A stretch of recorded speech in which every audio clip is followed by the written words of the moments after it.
afternoon, everybody, and welcome to Bank of Baroda BITAC.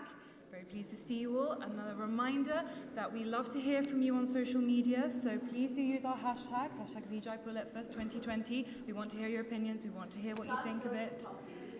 Need to lift it slightly. There we go. Welcome to this very exciting and important session on a wellness practice at the intersection between modern medicine and more traditional health practices such as yoga and Ayurveda. Please welcome our speakers, Robert Svoboda, Ramkumar, Hansaji J.Yogendra, Gautam Sharma, in conversation with Michael Menezes.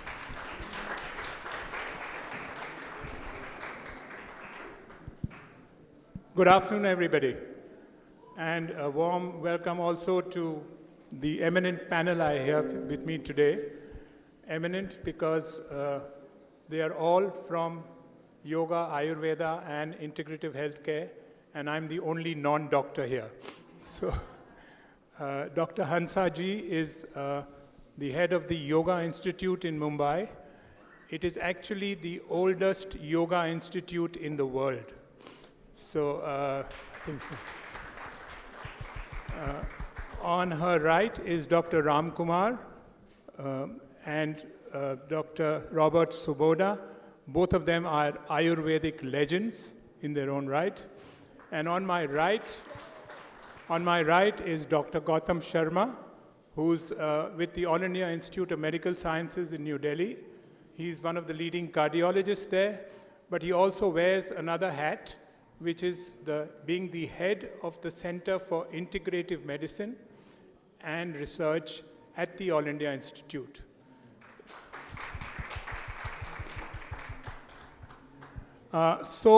Without much ado, let me start the session because I think we have just too little time. We did a kind of a pre-session before this, and everybody believed that 45 minutes is not going to work.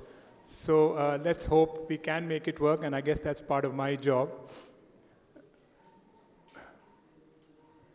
Can we have the next slide, please?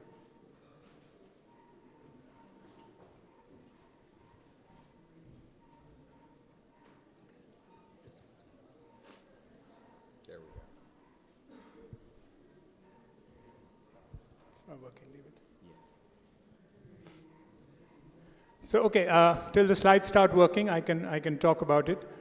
Basically, the thing I would like to say is that lifestyle diseases today are killing our youth. I don't know how many of you would agree with that, but the point is that, would I have the next? If you put the next one on, yeah. So 95% of Indian millennials in the age group of 18 to 34 are suffering from stress. And stress actually is the source of all the other lifestyle diseases as we know them today. Diabetes, hypertension, obesity are all born out of stress. And the age group that we are talking about and which we are trying to concentrate on today is the age group of 18 to 34. And from what I heard this morning, the major portion of this audience at JLF, I think the number given to me was 80% is in this age group. So I think there can't be a more relevant session than what we are going to discuss today because it can affect all of you who are here. I know I can see a lot of older people as well, but I presume the younger ones must have gone to Shonali Bendre's session, so we'll address them later. Can I have the next slide, please? So, in my opinion, the ideal solution appears to be if we can get yoga and Ayurveda to work with modern medicine, which is what integrative healthcare is all about, which is why we have the stalwarts of yoga and Ayurveda on my left, and we have the stalwart of integrative healthcare on my right. So we hope we have, therefore, a very meaningful session. I'd like to ask Hansaji to start with how she believes yoga can help cure this whole issue of stress as it exists today. Well, thank you.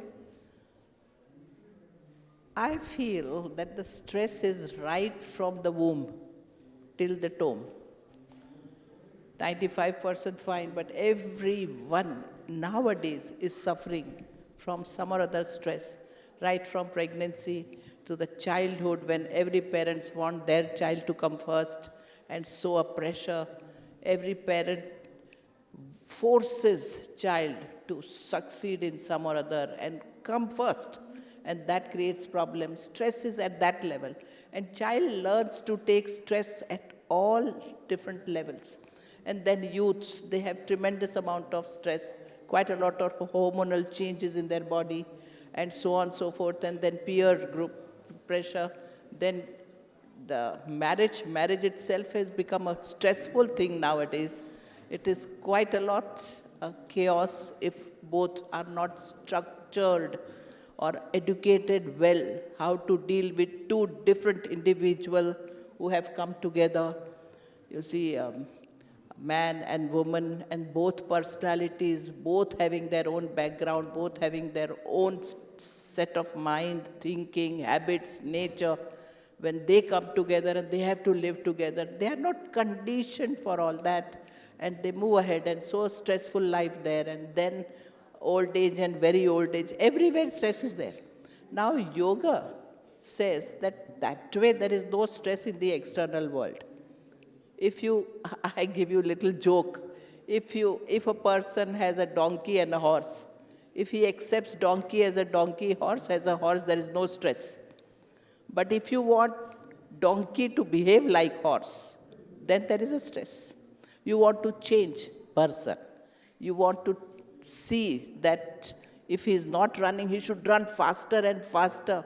What he is structured for, we don't understand. We have no idea how we should see things as they are.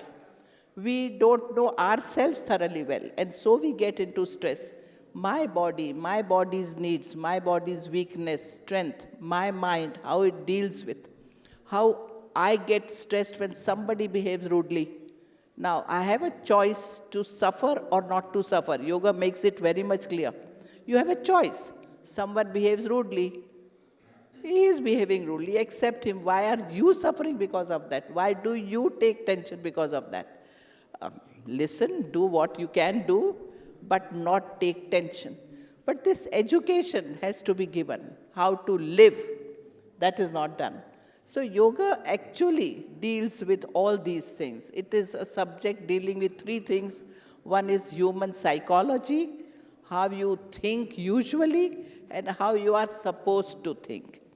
Second, philosophy, purpose, and for every action we do in life. Philosophy, what do you want to achieve? What do you want to reach to? Philosophy. And third is technology. This technology helps us to understand psychology and philosophy, to absorb that into our personality. And so here comes asanas, pranayams, meditations, kriyas, bandhas, mudras. Learn how to breathe well, learn how to sleep well, learn how to relax well, learn how to see that stress of every part is released, and then learn how not to get stressed. All this is yoga. And definitely yoga is the need of the hour. Yoga, every human should learn, according to me. Robert actually has another reason why people are more stressed today, and I'd like him to talk about his thoughts on what really causes stress and what's the new thing that causes stress. Just as I was walking over here, I saw a young woman wearing a backpack, and it was written, as is the style nowadays. The first word was in Roman script, the second two were in Devanagari, the fourth was in Roman script, and it said, Sab Moha Maya Hain. Sab Moha Maya Hain. So, in fact, Sab Moha Maya To Hain. Everything is, Moha means delusion, and Maya means, well, Maya literally, people think of Maya as one thing, but Maya literally means the way that we measure the outside world. And our sense organs were not evolved to measure things accurately. They were evolved to measure things in a way that's meaningful for us. The problem happens when the sense organs become in control of what, instead of we being in control of them. And what is, of course, the factor that is causing this to be substantially the case nowadays is the screen. We all have screens in our pockets. And that screen is taking our attention, and that wherever your attention goes, your prana will go. Prana means the life force, the thing that's actually not only keeping us alive, but making us vital, making really us able to have a satisfactory experience of living. And when you're allowing your satisfactory experience of living to be extracted from you and to happen solely in cyberspace, then your ultimate satisfaction of living is not going to be very satisfactory. The word yoga in Sanskrit originally meant to yoke, Y-O-K-E, to take, just like we see in bail gadis and bullock carts nowadays as well, to take an animal and to yoke it to something so that animal could pull it along. So we are, as human beings, we are yoking our awarenesses to our bodies, and these two things should be connected together. Unfortunately, nowadays, it's very popular for people to be disconnecting their awarenesses from their bodies. And many people nowadays believe in the so-called singularity, that there will become a time when we will not have to be connected to our physical bodies anymore, and that we would still be able to be alive for various reasons. I believe this is completely impossible. But many people seriously believe that. And if you seriously believe that, that means you are not paying attention to that organism that is serving as your anchor in life, is serving as the thing that is permitting you to live, permitting you to have an experience of life, which we hope is going to be satisfactory. The traditional definition of Ayurveda begins with the phrase, hita hitam sukham dukkham, which literally means Ayurveda is the study of everything that permits you to know what is appropriate for life, what is going to promote happiness. Sukha means happiness. Literally, it means good space in your organism, good space outside you, that there should be balance and harmony in what happens to you in the context of the way that you live. And certain things, like sleeping, going to sleep before, humans are meant to be awake during the day and asleep at night. We are exposed to artificial light, especially artificial blue light. That keeps us overstimulated. It makes it impossible for our endocrine systems to work properly. We deliberately stay up and keep stimulating ourselves so that even when we go to sleep, we don't have satisfactory sleep. This is something that can easily be altered by the individual human being so long as they are aware of that and they have the desire to make a change. The vast majority of diseases nowadays happen because people are eating things they should not be eating. I have seen, many years ago, a 12-year-old hamburger, and I just saw an article on a 20-year-old hamburger. They refuse to die. They're like zombies, except they're smaller. And it looks just like any other hamburger, except the pickle tends to deteriorate before the mustard, the ketchup, the patty, and the bun. When you're eating immortal things that do not break down normally in your body, you should not expect your body to be healthy. In the United States in 1820, people ate approximately, on the average, of 2.5 kilos of sugar per year. Nowadays, they eat almost 50 kilos of sugar per year. How can you be healthy when you do that? So it does not require a lot of effort to eat properly and to eat in a reduced amount of time. Dr. Saab was just telling me about a study that was done on intermittent fasting, which has become a very popular topic in the United States, at least. And a very simple way to do that is to make sure you only eat during 8 hours of the day. You can start at 10 o'clock and end at 6. You can start at 8 and end at 4. I often do this myself. I don't do it every day because I travel a lot and it's not feasible. But when I am able to do it, especially for a few days in a row, I can tell the difference in my body. So this is the place where I believe we have to begin. People need to be turning away from the moha and the maya of everything that's happening externally and to look inside and to ask themselves, when am I hungry? That's the time you eat. When am I sleepy? That's the time you go to sleep. And having that own personal anubhava, that experience of what it means to feel healthier, encourages you to move in the direction of being more healthy. Dr. Ramkumar actually practices and runs very large Ayurveda hospitals, and I would like him to now talk a little about what he believes is the way to go to find a solution to the lifestyle diseases of today. Namaste. When I sit here and I was looking at the topic, Back to the Future, I remembered a study done almost a year back by a couple of scientific journals in America, asking top scientists and doctors what they see as the future of medicine in 2040. And among the many responses that came, wherein the estimated population is going to be 9 billion people by then, some of the simple answers that came were, in 2040, the emphasis is going to be on prevention is better than cure.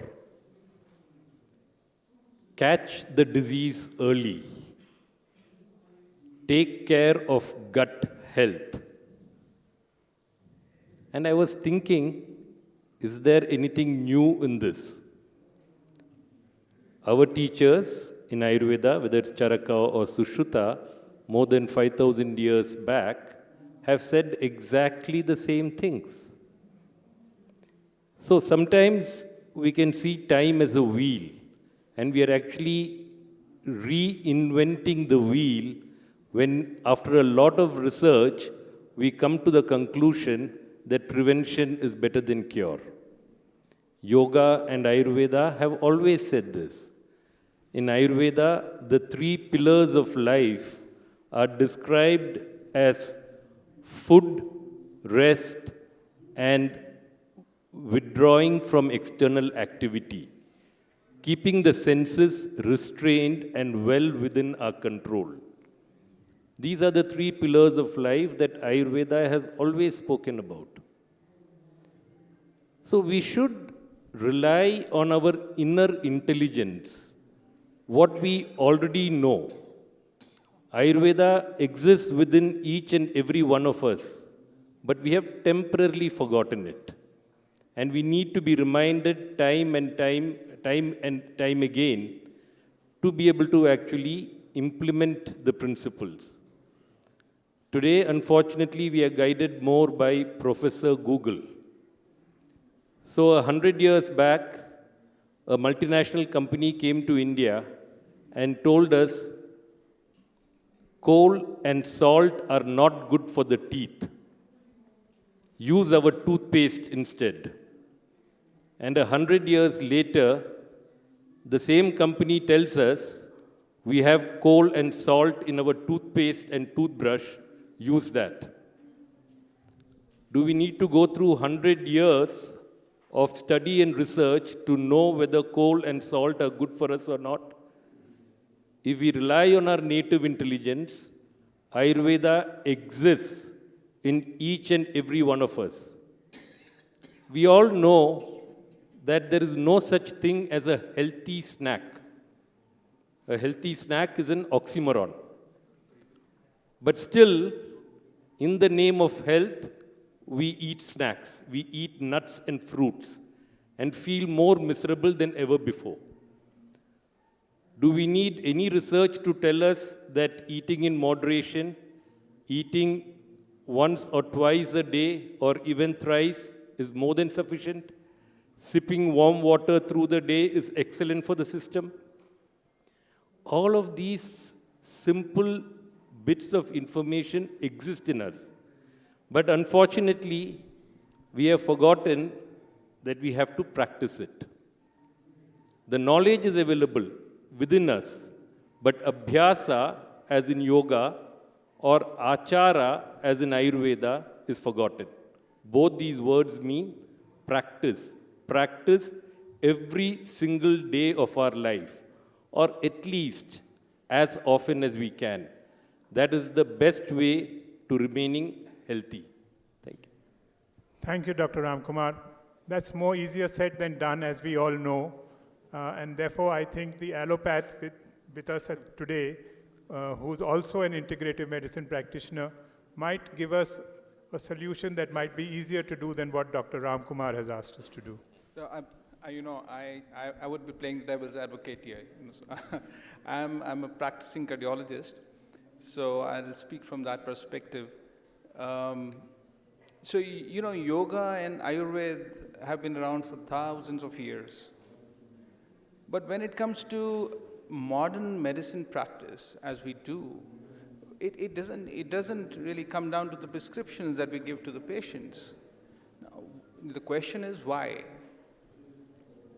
Why isn't it that we are using the theoretical or the actual truth which has been handed down to us and translating that into clinical practice and helping our patients? Why?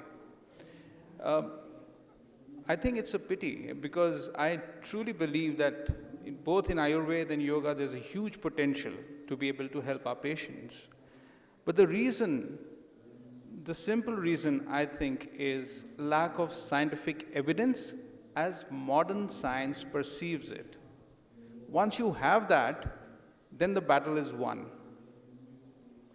Integrative medicine is an idea whose time has come. Let there be no doubt about it. But we, in different systems of medicine, need to sit, talk to each other, work together, and generate evidence, scientific evidence. And once that critical mass is generated, then we'll be able to tell the world that, look, this is how it's working. The guidelines will be changed all across the world, and the practice would percolate down to millions. And that is how our ancient life sciences would come into real-world clinical practice. Thank you, Dr. Gautam. About 6 to 8 months ago, along with the Niti Aayog, tried to do what Dr. Gautam Sharma is talking about, of getting yoga and Ayurveda and the allopathic doctors all on one table. Sad to say, what I've discovered, and I want the yoga and Ayurveda people to talk about that, is that I think they are very comfortable in their own little cocoons and their own silos, and don't have either the desire or the wherewithal to take it to the people who really need it. That's why yoga continues to be only a fitness regimen, and Ayurveda continues to be a spa massage treatment. So, I mean, how do you believe that it can go to the people who need it, rather than running a few centers in Coimbatore or a Bangalore, and yoga institutes being the largest in the world, but at the end of the day, if it doesn't reach the people, what's the point of having most ancient sciences and the best sciences in the world if it's not going to actually get their worth for the people today? Hansaji, would you like to say? Well, you are right, but now people like Dr. Gautam, where you are trying to put it in the research framework, it would definitely reach lakhs of people, no doubt about it. And we have to really do quite a lot of such activities. The point is, all these things should go even at the school level. When children are at school, we have to work in other areas also. Research is one area where you are treating certain things, certain diseases and this thing, and showing how yoga can benefit and how Ayurveda can help. But we have to come to that root cause.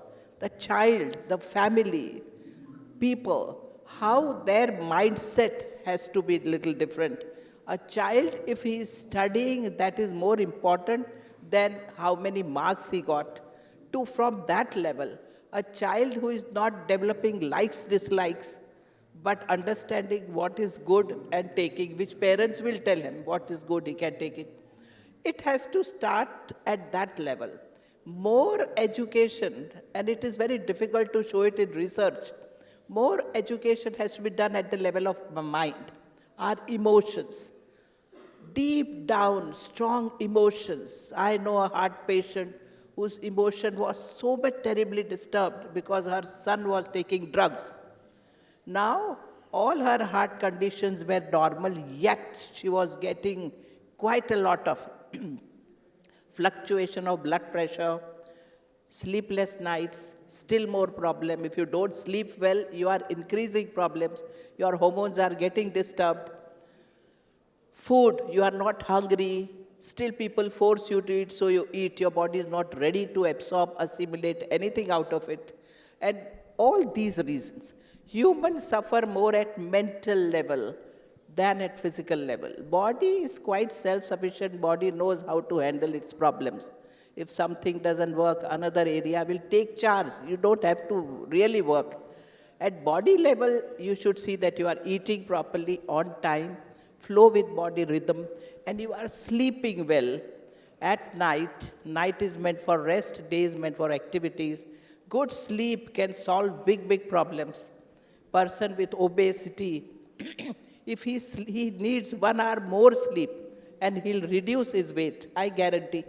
Because somewhere, because of weight, there is lots of stress in his system. That stress has to be reduced by proper hormonal balance. And that is possible in sleep, those hormones. So such things. So we have to educate people at school level, college level, university level. All medical students should come and learn few things of yoga so that they can really help patients to tell them that I am giving you medicine, fine, but this medicine also has its own side effects, which every doctor knows. Medicine creates its own diseases that every doctor knows. It helps that disease, but some other problems start. And so doctor has to tell that, look, take care of yourself in these areas, food, routines, habits, and thinking. And I tell you, things will go much faster. So this is a bit over-philosophical in my mind. I would think that we need a little more practical approach in how we can really bring it into our daily lives, particularly when you're not talking of the youth, you're talking of people in the 18 to 34 age group who are, the major stressed segment in our world today. Can Dr. Robert Svoboda talk a little about how he sees a practical angle to making what Hansaji is talking about happen in day-to-day life? I can speak about my own experience, and I think that this is the case with many people, and that is that when I was 19 and traveling around the world, I became very sick, and it was only several months later when I was exposed to Ayurveda, after trying to treat this particular condition with modern medicine, that I was able to reestablish a certain degree of homeostasis, and that was very impressive. My experience has repeatedly been working with human beings is that they have to be convinced of something in order to be willing to be open to make a change. Everyone has a personal narrative, a personal story, something that they describe to themselves about who they are, how they fit into the world. And if your personal story, for example, requires you to be someone who is always stays up at night and is out partying and so on, no matter what you hear from other people, that's what you're going to do until there is some sort of calamity that drags you into a place where you have to do something different. Unfortunately, often, not everyone survives calamities like that. So it, I believe, is very much a matter of there will be people who will be convinced by modern medicine saying these are good things. There will also be people who nowadays, and from what I see, possibly an increasing number, who do not listen to what modern medicine says anymore, who have lost faith in that.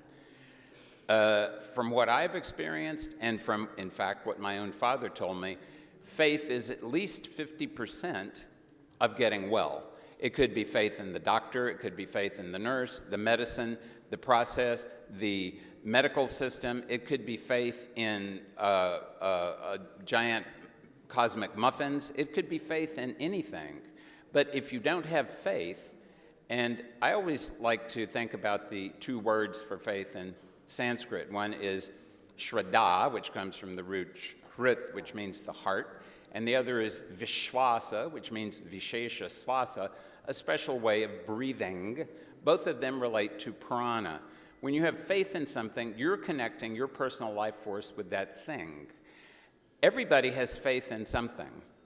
The fact that you're alive means you have faith in something. It may be some very kind of peculiar thing that you have faith in, but you can change the narrative that you have, and I personally think what we have to do is get people to understand that if they want to have a satisfactory, effective life, they do have to change their own willingness to look at what's going on in their lives and to be willing to change it. And I think, yes, it will be useful if modern medicine says that this is a good direction to go in, but I think people need to hear this from many different directions in order to really be convinced, to gain the faith that they need in order to move in the direction of actually becoming healthier.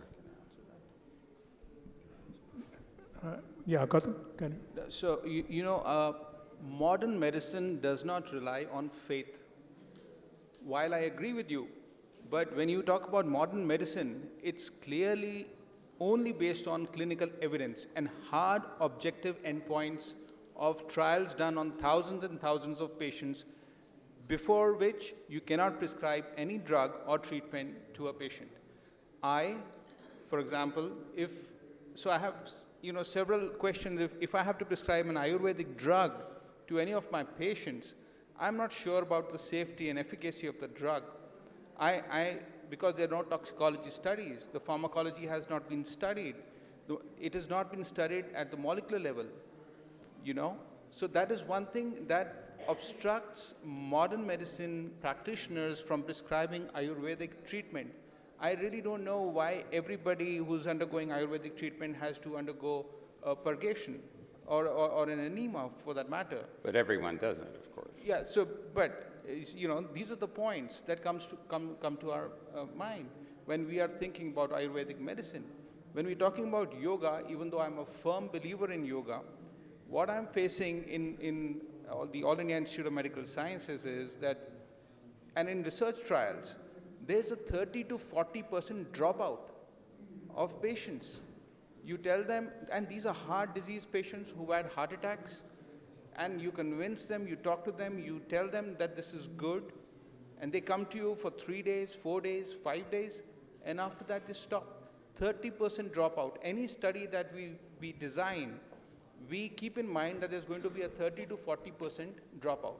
The other thing is that yoga is a very subjective experience. Very subjective experience.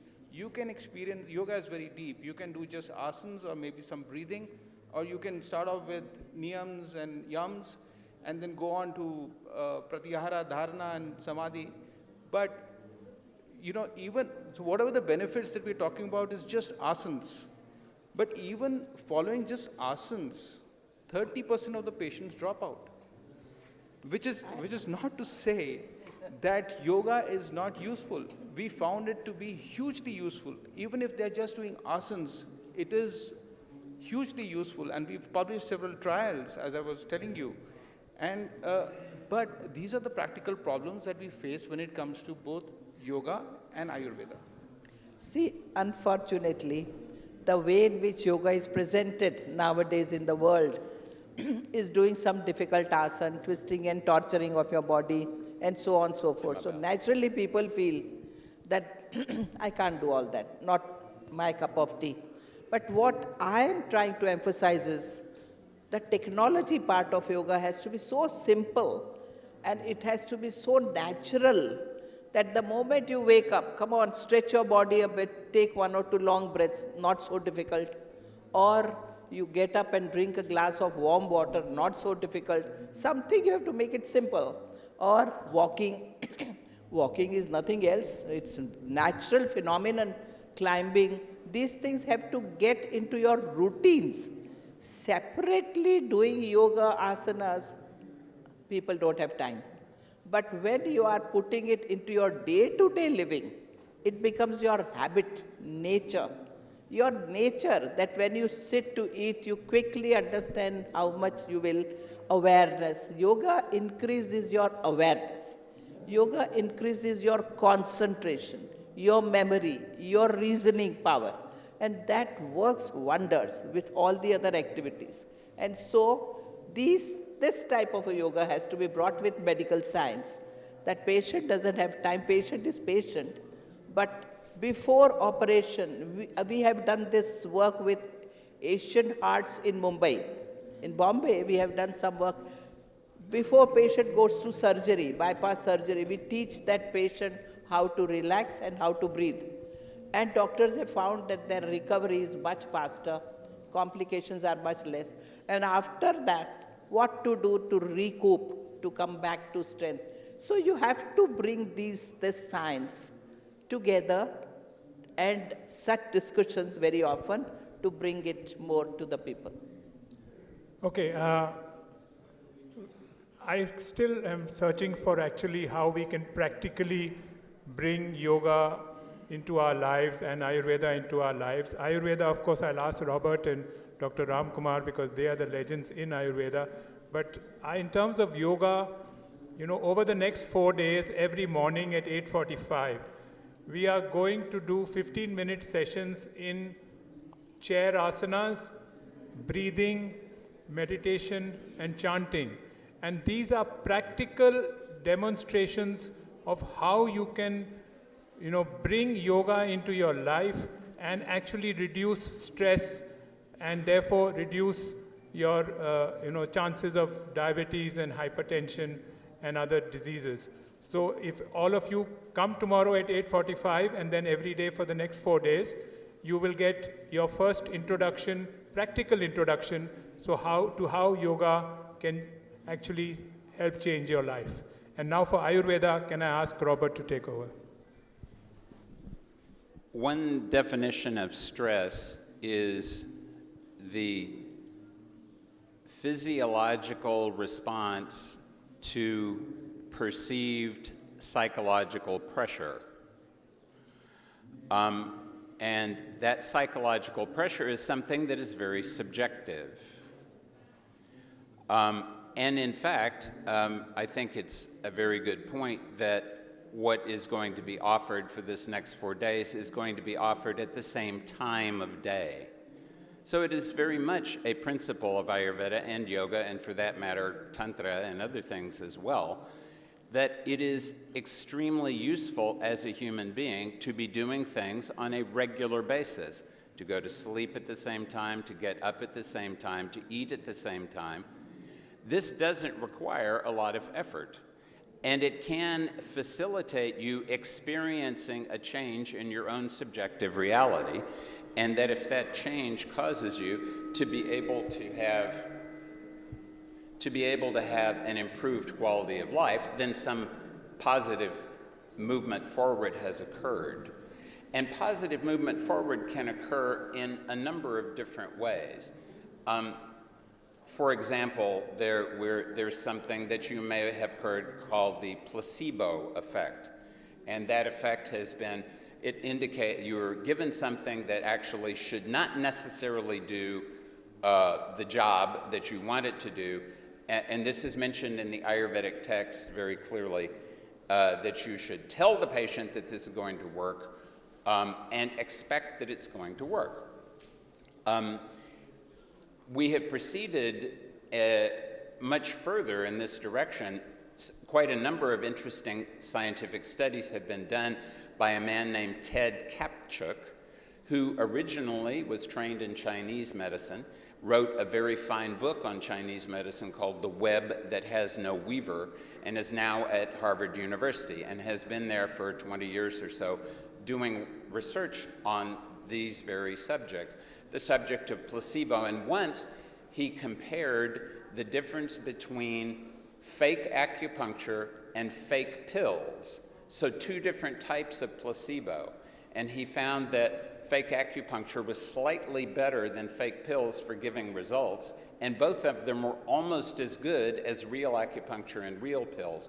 But what was even more interesting, at least to me, was that people were it was described to the people in the study what kind of side effects they might have. And several people had side effects from the fake acupuncture, even though their skin was not at all punctured by the needle. And a couple of people had such terrible side effects from the fake pills that they had to stop the study. So in addition to the placebo effect, there's something called by some people, the nocebo effect, which is if you tell someone things are going to be bad, they will enthusiastically believe they're going to be bad and create that negative effect in themselves. The most modern, and I mean in the last couple of years, research on the placebo effect suggests that it is better if you actually know you're taking a placebo than if you don't know. So people are told this is a placebo, it's not actually a medicine, but it is going to cure you anyway, and you get results. So I think we have to be very careful when it comes to assuming that human beings are going to respond in a way that does not reflect the way that their psychologies interact with their physiologies. Especially when at time, Dr. Saib, I'm sure you may have been exposed to the statistic that up to 75% of all prescription drugs in the US are prescribed by doctors for off-label purposes, that is, for purposes that are not permitted by the FDA, but are used because the doctors feel like they may be appropriate in these contexts. So here is a case where even though research has been done, doctors are, 75% is a large amount of activity. So there has been also research done on the context of the nocebo, and that is of doctors telling patients that these are the statistics here, you're going to die in 6 months, and many patients obediently die in 6 months, instead of you saying, well, the situation is not very good, 90% of people die in 6 months. You, however, may be that one of those 10% of people, if you repent immediately, change your ways, and start doing the right thing, and there may be those people who otherwise would die in 6 months that decide, no, I'd just as soon not die, and refuse to die. This is what Ayurveda is all about. Ayurveda means the knowledge of living, of life. And that means the only way to actually make use of it is you have to be alive. So therefore, as a World War veteran who was also in a Japanese internment camp during World War II and could have died many times, an interviewer asked him once, what are you going to do? What did you do back at those times when you thought you were going to die? He said it was very simple. When I thought I was going to die, I didn't. And that kind of determination to remain alive is something that unfortunately not everyone has, but it's something that you can develop. You can decide that you want to stay alive. You can decide that you personally, that's a very subjective thing. You personally have to do that. How do we motivate patients to do that? That's a really good question. But first, I think, is to let them know that they themselves are responsible for a large part of what it means to be healthy. Take that responsibility. Jimmedari hamara hai. It's my responsibility. Let's go out and do that. Okay, we'll come to questions very soon. Before that, I didn't tell you what I was doing in life, and I'm not a doctor for sure, but I'm running something called the Ek Prana Foundation, and I'm very happy that Robert kept talking of prana, and I was very happy that my foundation was called Ek Prana, which is one life. What we have done, again, to add a practical touch that the youth of today and the people who really need treatment today, is to develop an app. The things the youth love today is to develop an app. And we have now decided that instead of doing an app in English, which there are lots in the world today, let us develop an app in Hindi.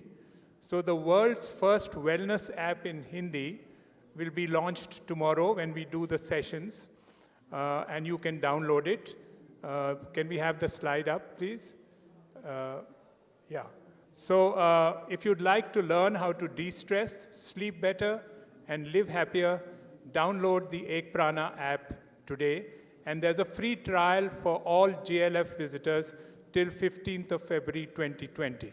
So this is giving a practical dimension to the need to really show people the way to de-stress and live happier.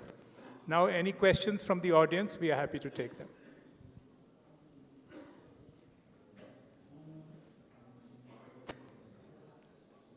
My question is to Dr. Gautam.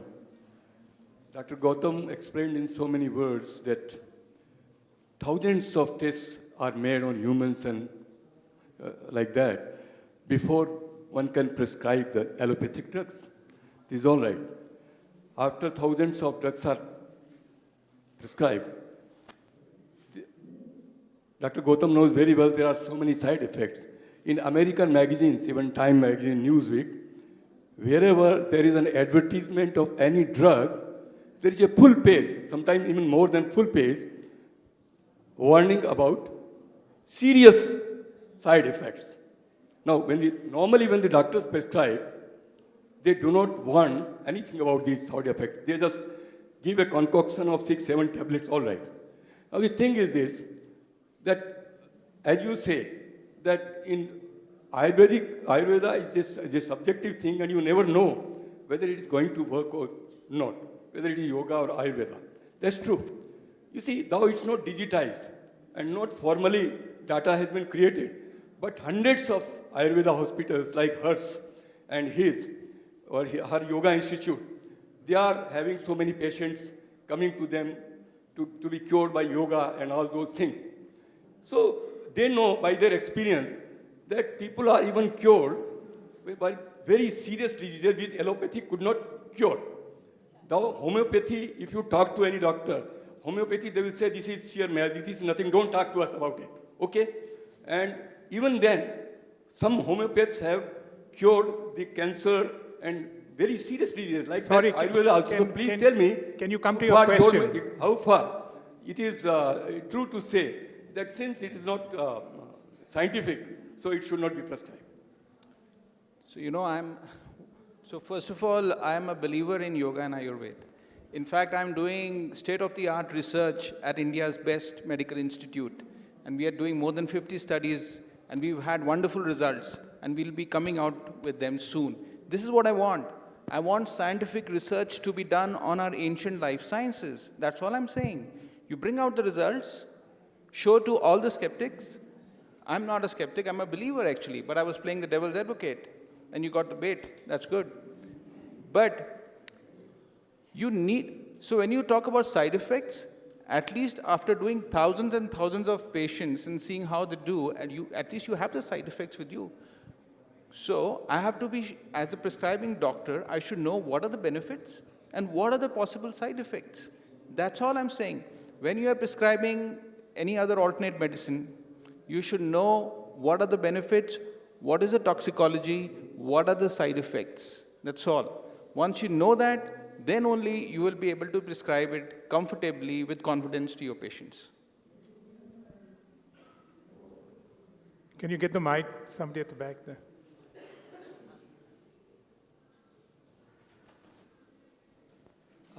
This is a general complaint of the patient that doctor doesn't give sufficient time to explain their disease.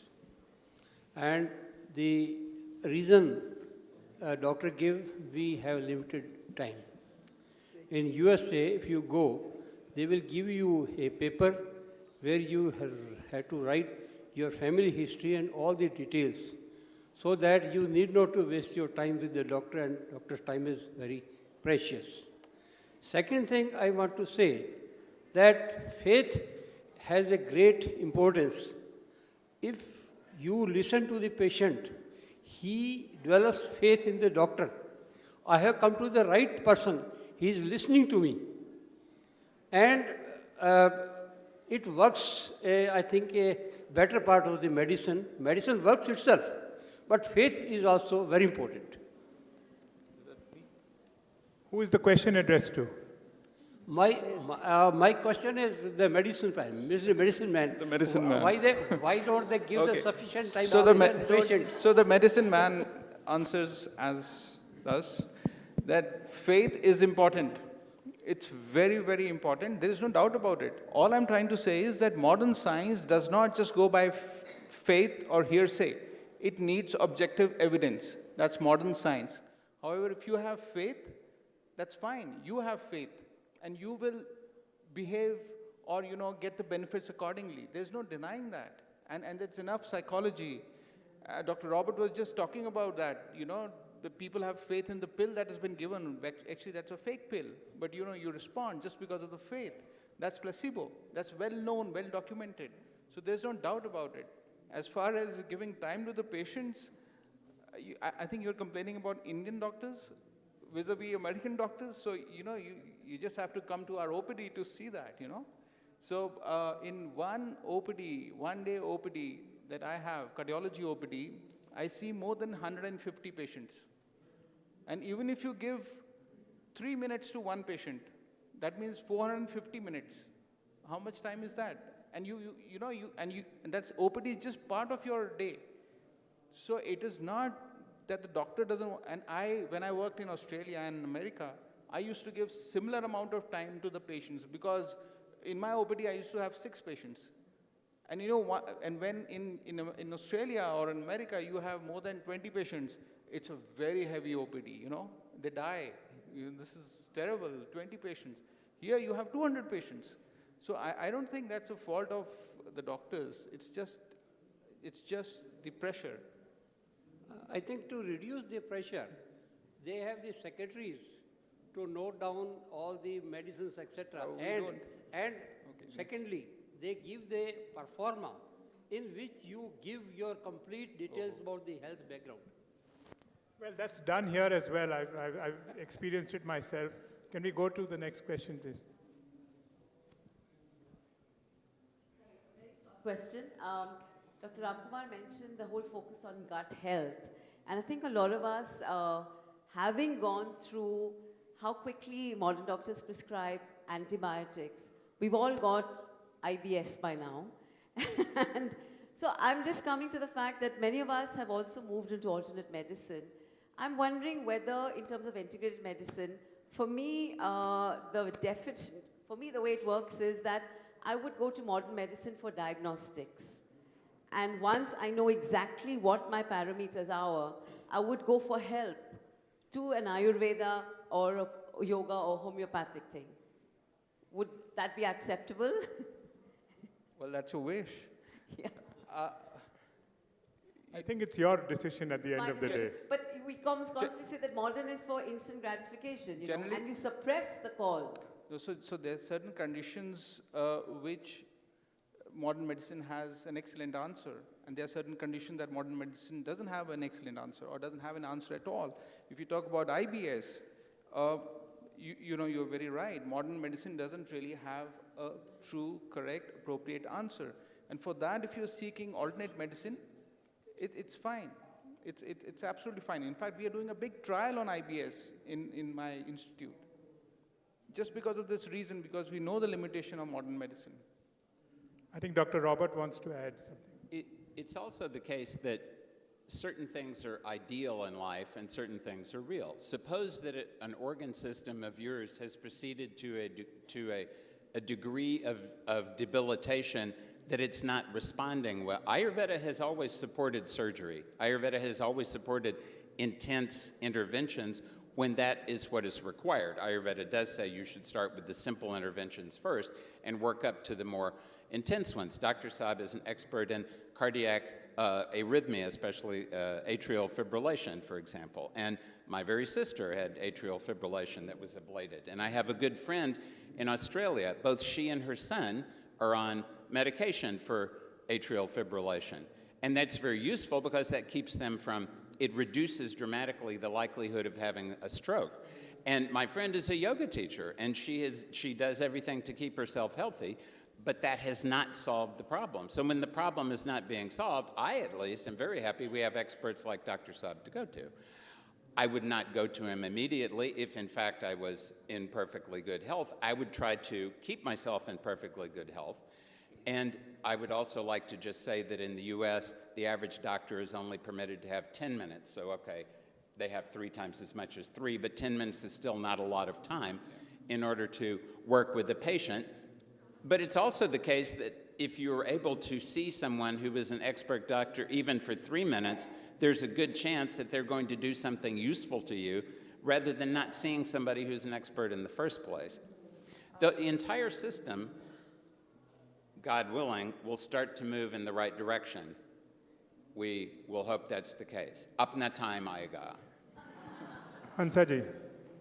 Well, let me tell you one thing, that no disease comes suddenly. Nature is always there to guide you, tell you, come on, your sleep is getting little disturbed or your hunger is getting disturbed. These are the symptoms, quick symptoms, or that you should check something is going wrong. And that's the time you should try yoga and see to it that you find out where you are doing mistake and what to do to correct yourself. And in case if some simple medicines are required, Ayurveda in any case is there. But if things are not better, you will need Dr. Gautam in any case. But very rarely it will happen. Very few people. See, in accidents, they are the only people which would be required or certain things. But majority of the time, we can handle ourselves by developing awareness. That now I'm not feeling that comfortable. Now my legs are giving pain when I get up or do. Come on, these are the symptoms. Quickly correct yourself and see that you are free from pain and suffering by following yoga. And if medicine required, Ayurveda.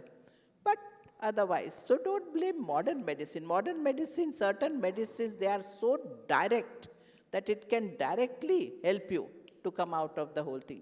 When it's required, it is required. But we don't hate, never have a negative approach to medical science. They are very much required, but develop awareness within ourselves. We all are responsible for our good health. Don't blame this doctor is not good or that doctor is not good. Do something for yourself to remain healthy. That's the point. So the modern medicine doctor wants to say a word. No, so what I wanted to say is that where I find yoga useful is for combating stress. There is nothing in modern medicine apart from pills, and they don't work and they have a lot of side effects. So yoga is very useful for stress. And stress is linked to all kinds of diseases, especially the disease that I treat, cardiovascular disease. There's a direct link. There have been studies that have been done that have proven the direct link again and again and again at clinical level, at the molecular level, at the genetic level. So if you want a healthy lifestyle, before you develop a disease, if you follow yoga, and yoga is not just asanas and breathing, it's a whole lifestyle. True yoga is practiced off the mat rather than on the mat. If you do that, you will not develop the disease in the first place. So take the first step tomorrow, every morning for the next 4 days at 8:45, and learn, how to learn to breathe correctly, do the chair asanas, do the meditation, do the mindfulness, and mind. It's called Ek Prana, mind, body, and soul. So be there at 8:45 in the front lawn tomorrow and the next 4 days. Download the app.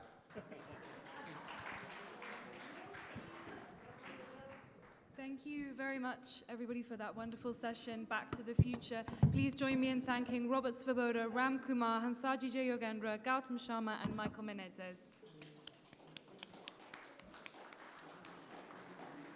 Mr. Svoboda will be signing books if you would like to bring anything to him to sign in the book signing tent, which is out of our venue and to the left.